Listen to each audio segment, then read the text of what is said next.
have a doubt for you.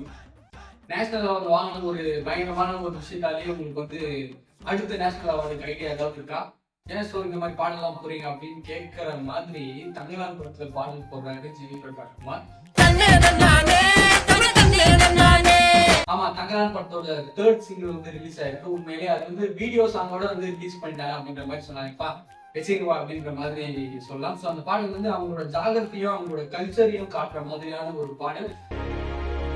அது வந்து ஆக்சுவலா வந்து ஒரு சிம்பிளான ஒரு சிச்சுவேஷன் மாதிரி தான் இருக்கு. ஆனா அந்த பாடலா ஒரு மாதிரி சூப்பரா பண்ணியிருக்காரு அப்படின்ற மாதிரி சொல்லலாம் ஜிவி பிரகாஷ். எண்ணி வச்ச கருடச்சம்பா எல்லாம் விளைஞ்சிடுச்சு.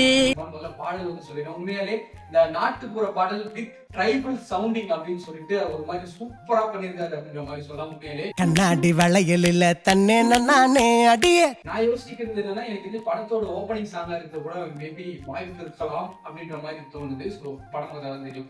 ஸோ அதுல என்ன எனக்கு வந்து பிடிச்ச ஒரு விஷயம்னா வந்து ஃபர்ஸ்ட் வந்து விக்ரம் வாய்ஸ்ல வந்து பாடல் ஸ்டார்ட் ஆகுது. ரொம்ப நாள் ஆச்சுன்னு நினைக்கிறேன் விக்ரம் வாய்ஸ் கேட்டு, மேபி தெரியல. ஆனா ஒரு மாதிரி சூப்பரா அந்த நம்ம பாடல் வந்து இழுத்துட்டு போறதுக்கு வந்து அவர் தான் வந்து ஒரு ஸ்டார்டிங் பாயிண்ட் அப்படின்ற மாதிரி சொல்லலாம். ஒரு மாதிரி சூப்பரா இழுத்துட்டு போயிட்டு அது அப்படியே ஒருத்தர்கிட்ட டிராவல் ஆகுது. அந்த கிழக்கு வெளுத்திருச்சு கீழ்வானம் மென்னடிச்சு பாட்டுல இந்த பியூட்டியா இருந்தா. ஏன்னா விக்ரம் கிட்ட வந்து ஸ்டார்ட் ஆகும் பாடல அப்படியே ஒரு ரவுண்டு போயிட்டு, ஆக்சுவலா அந்த வயலின் வெளியில எல்லாம் மேக்ஸிமம் அப்படிதான் நடக்கும். மேபி இங்க ஸ்டார்ட் பண்ணி அப்படியே போயிட்டு ஒரு ரவுண்ட் போயிட்டு மறுபடியும் இங்க வர்றது, அது வந்து அழகா காமிச்சிட்டு இருந்தாங்க அந்த வீடியோல. எனக்கு தெரிஞ்சு அதனாலதான் வீடியோ விட்டாங்க அப்படின்ற மாதிரி கூட எனக்கு தோணுது. மேபி உண்மையால ஒருத்தருக்கு வந்து ஸ்டார்ட் ஆகி அது வந்து, ஏன்னா இந்த மாதிரி சாங் பண்றது எனக்கு தெரிஞ்சு ரொம்ப ரொம்ப கஷ்டம் அப்படின்ற மாதிரி சொல்றேன். ஏன்னா அதே மாதிரி லிரிக்காவும் நான் சொல்றேன், மேபி உண்மையாலே எனக்கு தெரிஞ்சு ஒருத்தர் பாடிட்டு இருக்காங்க, அதை வந்து இப்ப கேப்சர் பண்ணிட்டு வந்தாங்க அப்படின்ற மாதிரி தான் எனக்கு தோணுது. ஏன்னா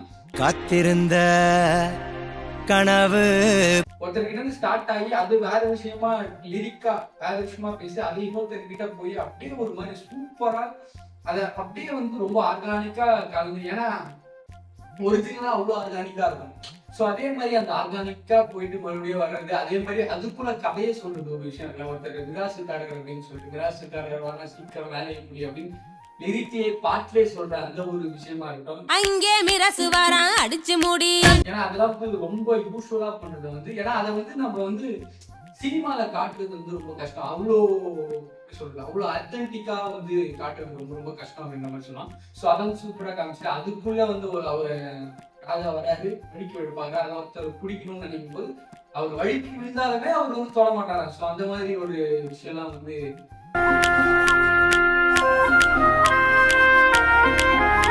சூப்பரா அதுல காமிச்சு அந்த பாடலையும் வந்து காமிச்சது, ஒருத்தர் முறைக்கிறது, அதெல்லாம் வந்து ஒரு மாதிரி சூப்பராகவே இருந்துச்சு அப்படின்ற மாதிரி கூட சொல்லலாம். அது வந்து ஒருத்தர் வந்து என்ன பொண்ணுலயே வந்து இது பண்ணு சொல்லி வெயில வேக இருக்கு அப்படின்னு சொல்லும்போது, அப்புறம் வந்து ஒருத்தர் வந்தாரு, நம்ம நெல்லே நம்மளுக்கு பொண்ணு மாதிரி அப்படின்னு அவர் சொல்ற ஒரு விஷயமா இருக்கும்போது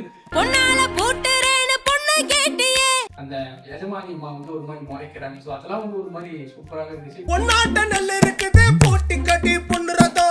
படம் வந்து கொஞ்சம் கொஞ்சமா எதை பேச போகுது அப்படின்னு சொல்லலாம். ஏன்னா ட்ரைலர்ல வந்து ஒரு மித்து இருக்கு, அந்த மித்தே வந்து ஒரு ரொம்ப எக்ஸைட்மெண்டா இருந்துச்சு. அது கூட இந்த பாரஞ்சித்தோட ஒரு விஷயம், அது வந்து ஹிஸ்டரியில வந்து எழுதப்பட்ட ஒரு விஷயம் அப்படின்றது வந்து இங்க வந்து அவரு ஆக்சுவலா இந்த விஷயம் வந்து அந்த மித்தெல்லாம் மேக்ஸிமம் வந்து ஃபிக்ஷனா இருக்கலாம், மேபி இதெல்லாம் வந்து நான் ஃபிக்ஷன் அப்படின்ற மாதிரி கூட சொல்லலாம்.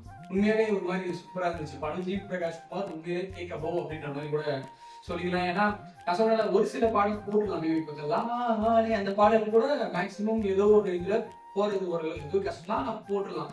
இதற்கு வந்து ரெஃபரன்ஸ் பாயிண்ட் வந்து பிடிச்சி அந்த ரெஃபரன்ஸ் பாயிண்ட் நிறைய காலம் அதே ஆத்தென்டிக்கோட வந்து பாடலை டெலிவர் பண்ணுது. அதை வந்து விஷுவலா வந்து பாரஞ்சித்து அவரோட ஐடியாலஜில வந்து அதை கொடுத்த ஒரு விஷயம் வந்து அந்த எனக்கு ரொம்ப ரொம்ப பிடிச்சிருச்சு. ஒருத்தர்கிட்ட ஸ்டார்ட் பண்ணி அப்படியே ஒருத்தர்கிட்ட டிராவல் பண்ற அந்த கேமரா மூவ்மெண்ட்டும் ஒரு மாதிரி செம்மையாவே இருந்துச்சு. அப்படிங்கும்போது நம்மளுக்கு வந்து ஆக்சுவலா வந்து இந்த பாக்குறோம் ஒருத்தர் எடுத்த ஒரு வீடியோ அப்படின்ற மாதிரி நமக்கு தெரியல. உண்மையாலே ஒரு இடத்துல வந்த மாதிரி நம்ம அது வந்து வேடிக்கை பார்க்குற மாதிரி தான் இருந்துச்சு. உண்மையிலே சூப்பரா இருந்துச்சு பாடல். உண்மையிலே நாட்டுப்புற பாடல்ல இதுக்கு ஒரு மைல்கல் அப்படின்ற மாதிரி கூட சொல்லுவோம். ஜிவி பிரகாஷ் குமாருக்கு ஒரு மைல்கல்.